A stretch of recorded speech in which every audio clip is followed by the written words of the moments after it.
Assalamualaikum warahmatullahi wabarakatuh. Kami dari Matakok akan menerangkan 5 jenis ikatan.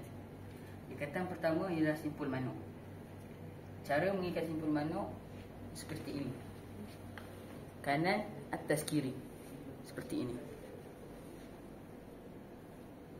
Dan gulungan kedua, kanan atas kiri. Jadi seperti ini. Dan kita menggunakan objek untuk mengikat. Kita masukkan 2 lubang ini dalam sebuah batang kayu dan kita terus ikat. Jadi seperti ini.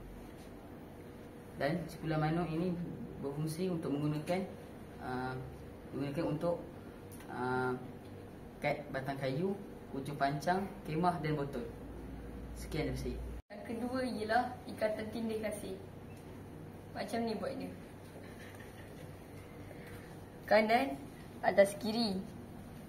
Ini ibarat anak arnab masuk dalam lubang, pusing pokok, masuk balik, tarik hingga ketat. Fungsinya ialah untuk menolong orang dalam kecemasan. Yang ketiga, ikatan simpul pulih. Caranya ialah yang pertama, kiri atas kanan. Ulang sebanyak 3 kali. Kiri atas kanan, kiri atas kanan.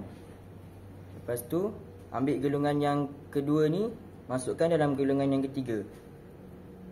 Lepas tu, gulungan yang kedua ni juga masukkan dalam gulungan yang pertama. Lepas tu tarik. Tengok, kukuh.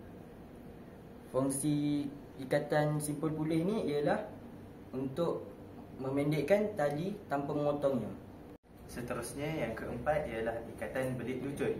Yang pertama, pastikan sebelah tali pendek dan sebelah tali panjang. Kemudian satu batang. Tali yang pendek ini masukkan ke dalam lubang dan tarik. Seterusnya tali yang panjang ini tarik. Selepas itu, ambil tali yang panjang ini dan masukkan ke dalam lubang dan tarik tali yang pendek. Dan jadilah belit lucut. Untuk mengetahui sama ada ikatan ini betul ataupun tidak, jikalau ditarik dia akan tercabut. Fungsi ikatan ini ialah untuk mengikat bot ataupun binatang dan turun daripada tempat yang tinggi. Seterusnya untuk ikatan yang terakhir ialah ikatan tong. Cara untuk membuat ikatan tong ialah seperti ini. Caranya ialah membuat legongan seperti ini.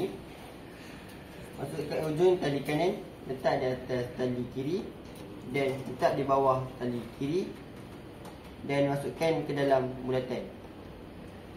Dan kita membuat bentuk seperti ini dan kita letakkan botol ke tengah tali ini, seperti ini, dan kita tarik. Ikatan ini digunakan untuk letak botol untuk pergi ke hutan. Itu saja.